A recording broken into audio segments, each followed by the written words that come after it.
Hey everyone, 2 here. At this point we've dissected so many 3D models on this channel that the question is, will we ever run out of new things to learn? Fortunately, probably not. Most character models carry a specialty or some kind of twist that keeps things interesting and reveals something different each time. We're also seeing the craft evolve right before our eyes as devs reinvest more effort and budget and modelers gain more skill. This is Sigrika, an adorable new addition in Wuthering Waves. What immediately stood out to me were her intricately woven braids, captivating eye colors, and elf ears that have their own jiggle physics. What?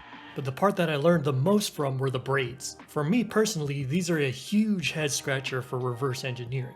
Faces, fine. Bodies, no problem. But hair with braids? Run far, far away. But in the process of studying good old Sigrika, I stumbled upon a strange technique that may be useful well outside of braids. But first, some general analysis.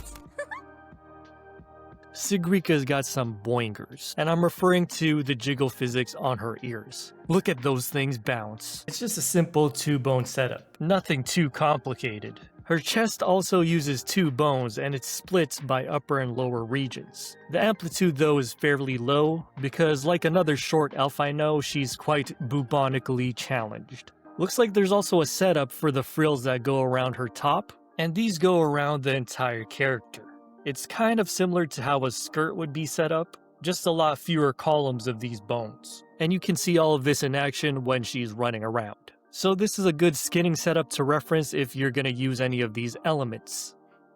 Removing her entire outer layer gives us somewhat of a surprise. Her body is almost entirely intact, with any clothing on it just slightly extruded, but you can still see the base forms. And yes, we've got some fully modeled feet, and these seem actually a little more normally proportioned. And the heel height is not too drastic because she's only wearing sandals and not full-on high heels. Don't mind these small artifacts, they happen because of the blender tries to quads function, which does put some weird things here and there. When you're this small, basic squared topology will do. All you really need to account for is this curve, where the pec flows right into the armpit and the arm. I like how there's so much texturing going on, even though when you look at it in wireframe, it's a wall. There's a lot of push-up action going on, it seems. And all of the texturing points of interest are intact. I really like their subtle texturing for the abs and the ribcage, along with this hip area right here. As for her ear topology, in standard wuwa fashion, they have created an illusion for the insides of the ears. The ridge that covers them is modeled out. I actually managed to achieve similar results by creating a sphere, and I believe that's 8 segments and however many rings you want. 12 to 16 is good. You just rotate it and move out the ends with some proportional editing for a nice and quick elf ear shape. Scale it down on the x-axis as well. And all you really have to do to achieve this ridge is take this entire edge, delete the verts there, reconnect these,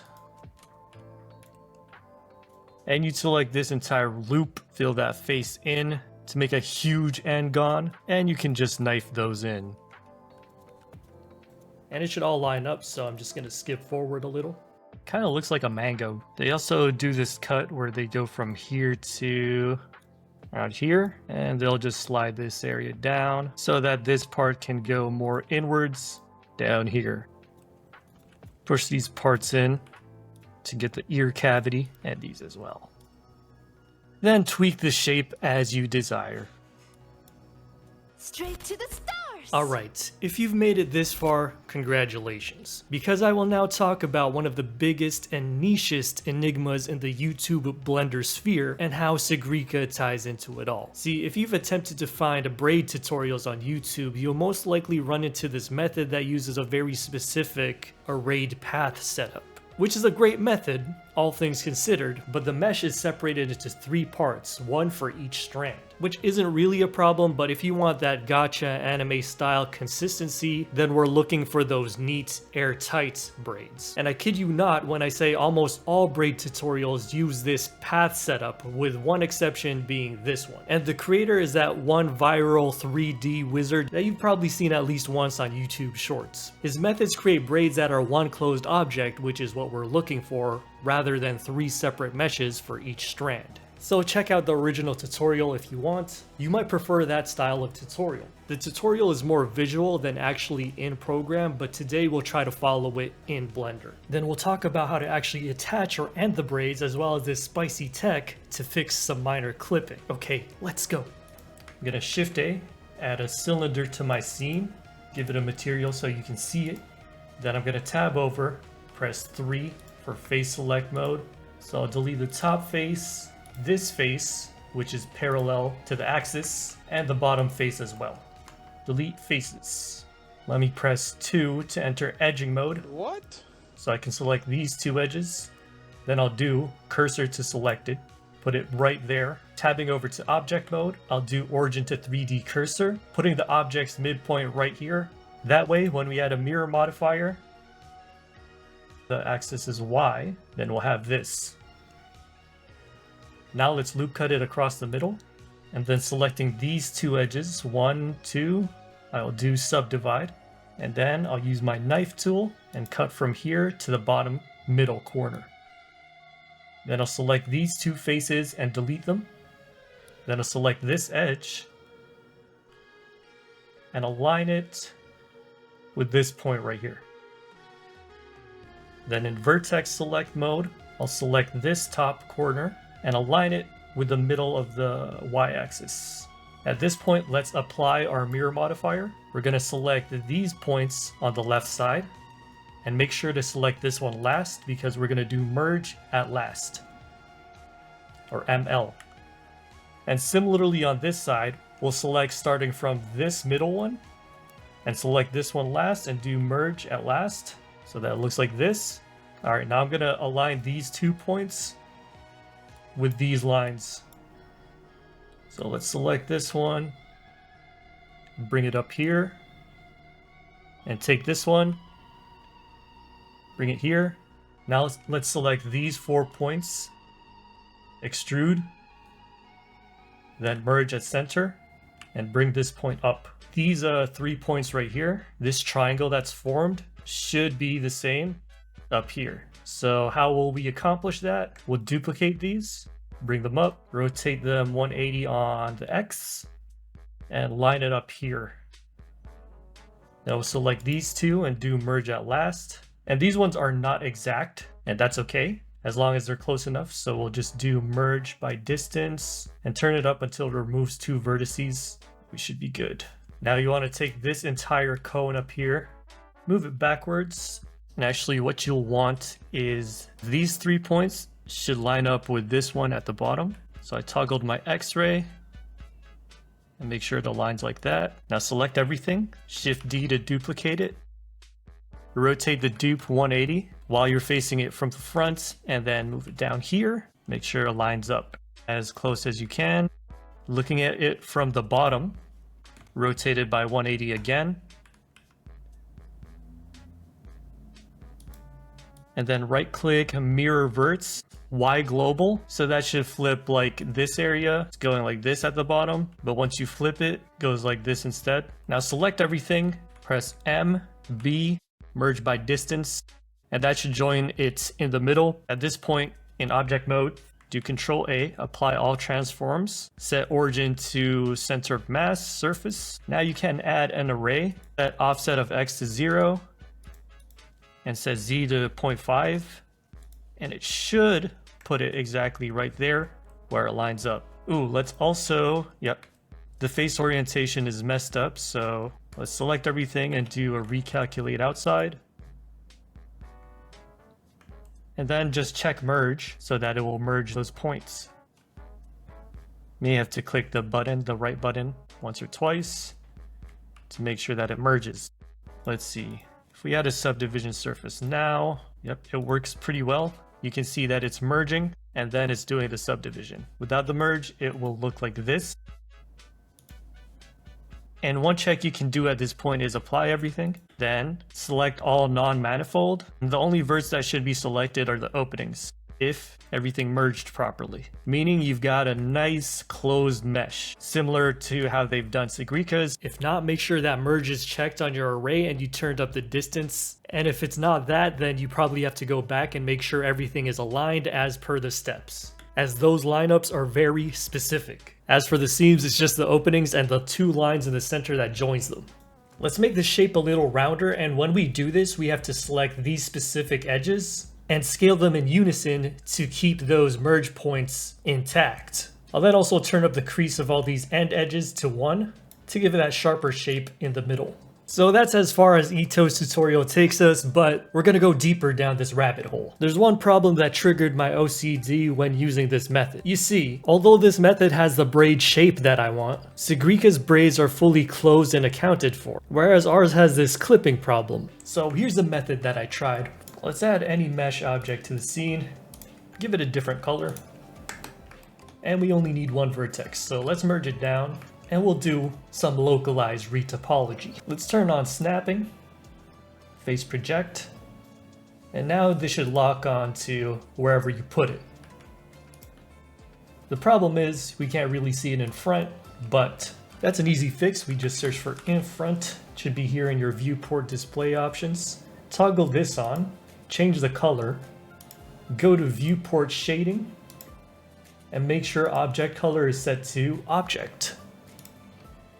Now what we can do is try to synthesize this and patch up the topology in a way that makes sense. With wireframe toggled on the original object, we can easily see which points we should line it up to. So let's try to have it work with topology that already exists so that we don't have to redo everything. The idea is that later we'll delete the original verts that are under, and since we're aligning these new verts as best we can, it'll be very easy to join the new faces and combine it with merge by distance as well to make sure everything lines up perfectly and there's no loose geometry when we're done. There's no exact way to do each face. I just made sure that an edge cleanly separates the top and bottom, and that the verts again line up with the verts on the original mesh. Also redid some of the messy subdiv topo here on the tip. Now when you're satisfied, simply go to the original object, and let's select and delete the parts that are under the greens.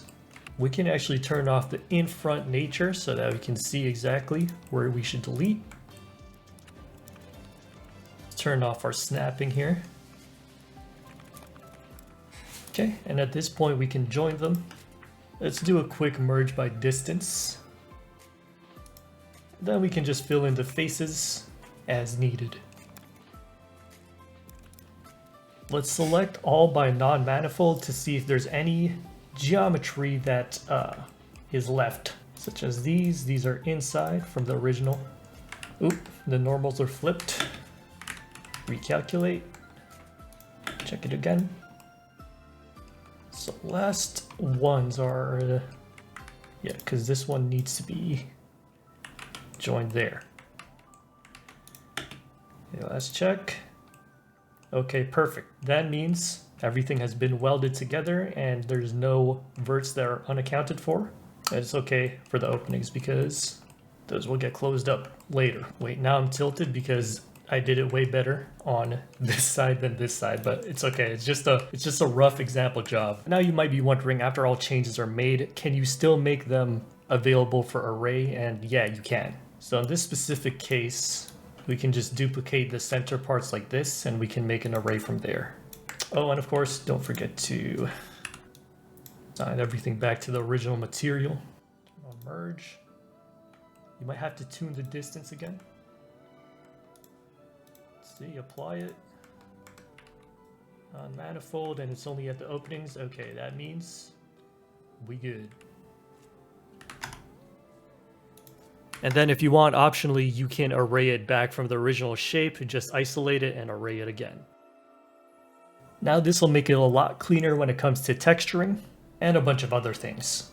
Now, I think this braid scenario is one of the best uses of this patch retopo method because we don't have to fully sculpt and retopologize. We only have to retopo a small section. You could probably use it when you want to join any objects that are already at their final mesh density. So maybe when you're patching a neck onto a head, an outfit onto a character when finalizing them for export, etc. Of course, that's just an assumption since this is my first time trying it, but I'll let you know in the future if it's successful and what are some good use cases. Another quirk of a lot of YouTube braid tutorials is that they don't exactly tell you what to do with the ends and how you close it up. They just show you the braid and say, yeah, job's finished. But thankfully, Sigrika's got us. So here, as you can see, most of the time you can end the braided segments with a ring, a ribbon, whatever ornament that you want. Hers also has a couple of additional non-braided segments, totally optional. You can just end it whenever you want with a paintbrush style tip and create offshoots from there to get the look that you see here. Simply merge and chop off the parts that would chain into another braid. Then you can use loop tools to easily create a circle loop to transition it into a ring segment, which you can extrude additional hair segments or finish with a tip. That's what she said. As for connecting the top segment to the base of the hair, similarly, you can chop off half and transition into a quick oval shape using Loop Tools Relax, 25 iterations. Then you would edge match and bridge this to the hair base. And in this video, I have more details on creating this hair base and then attaching all the strands to it. But here, as you can see, I just line up the loops of the hair base to the braid segment opening. I create edges on the base and subdivide them to get exactly 24 loops on each, and then I bridge them. Again, this is just a rough example to give you a clue. From here, you dissolve the transition loop and then take some time to blend those structures coming together. Another nice finishing touch on Sigrika's braids are these offshoot strands. There's these ones that are actually not connected at all. These offshoots that are connected on one side, like here. The disconnected ones are accounted for by rigging, and they also have offshoots that connect between braid segments like this. To quickly create offshoots, just select any edge along the braid, then duplicate and subdivide them, extrude them off to the side, select all its verts and do a quick recalculate outside, just in case they're flipped, then extrude it along its normals to give it volume. Then select the 4 points at each end, scale them down to 0, and move them into the braid. And then satisfyingly, you can select all of the edges and simply use Loop Tools Relax. Do this for all 4 edges for those easy disconnected offshoots. Now, there are still some things to be done for these braids. The segments still have to be a little more defined, and we haven't even touched on what we're going to do for the texture. But alas, I ran out of time for the video, so we'll have to revisit it another time. Gently. Now, of course, there's a little more we could have touched on, such as Sigrika's formula for cuteness and her zippy and satisfying animations. I honestly didn't expect to spend this much time diving into braids. What do you think? Should our character reviews focus on specific aspects, or should we always try to get a little bit of everything in the mix? Anyways, there are more character reviews on my channel and a lot more coming your way. So thanks for watching and do stay tuned, and I will see you in the next one. Have yourselves a good night.